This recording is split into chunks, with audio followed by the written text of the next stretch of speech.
நீங்கள் வீட்டுக்கு வந்ததில் ரொம்ப சந்தோஷம். அதில் நீங்கள் இப்போ நாங்கள் கஷ்டப்பட்டு கால் இப்படி நடக்க முடியாமல் போகிறவங்க நீங்கள் வீட்டுக்கு அனுப்பிட்டீங்க. மாதமானால் பணம் வந்துடுது. நாங்கள் போன விரிச்ச உடனேயே தேவியம்மா ரூபா வந்துருச்சுன்னு சொல்கிறீங்க. இப்போ வீடு தேடி நீங்கள் கொண்டாந்து கொடுக்குறீங்க. நீங்கள் தான் தெய்வம். நீங்கள் கவலைப்படாதே, எதுக்கும் கவலைப்படாதே. உங்கள் அப்பா காலத்துலேருந்து நான் சாப்பிட்டவன், இன்றைக்கி சாப்பிடல, அப்பா காலத்துலேயே சாப்பிட்ருக்கேன், பால் குடிச்சிட்ருக்கேன் அப்படின்னு. அப்புறம் சரி கை கொடுங்கன்னாரு. கை கொடுக்கல. கையை 2 கையும் பொத்தி கண்ணில் வச்சுட்டு விட்டுட்டேன். என்னத்துக்கு சின்ன பிள்ளை பெரிய வேலை பண்ணுறாரு, நம்ம கையை கொடுத்தா என்னத்துக்கு அப்படின்னு இப்படி பிடிச்சி கண்ணில் வச்சு எதுக்கும் கவலைப்படாதீங்க அப்படின்னு.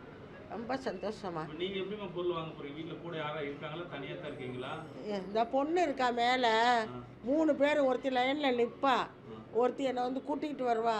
என் மையன் ஆட்டோவில் கொண்டாந்து விட்டுட்டு. இத்தனை பேர் இருக்கனா கூட நான் வரிசையில் நிற்க முடியாது, கீழே தான் உட்காந்துருப்பேன். அதனால 3 பேர் 4 பேர் ஆகுது. இப்போ என் வீட்டுக்கு வந்துருச்சு.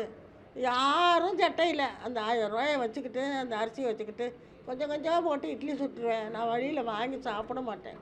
கொஞ்சம் கொஞ்சம் போட்டு உளுந்து போட்டு ஆட்டி மிக்சியில் 2 தோசை 2 இட்லி போதும் 1 மாதத்துக்கு வரும் எனக்கு. சரி, இது வந்து இப்போ அரசு கொண்டு வரலாம், நல்ல பயன் தானே எல்லாரும்? இதுக்கு நல்ல பயன். இல்லை, ரொம்ப காலமாக இது நடக்குது.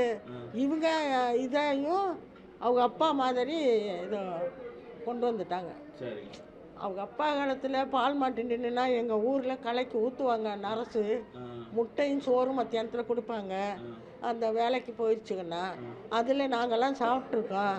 இப்போ நீங்கள் நான் 75 வயசுக்கு போகிறட்டு இப்போ உங்கள் சாப்பாடையும் சாப்பிட்றோம் அப்படின்னு ரொம்ப சந்தோஷமாக இருக்குமா நீங்கள் சொல்கிறது. என் பேர் தேவிகா.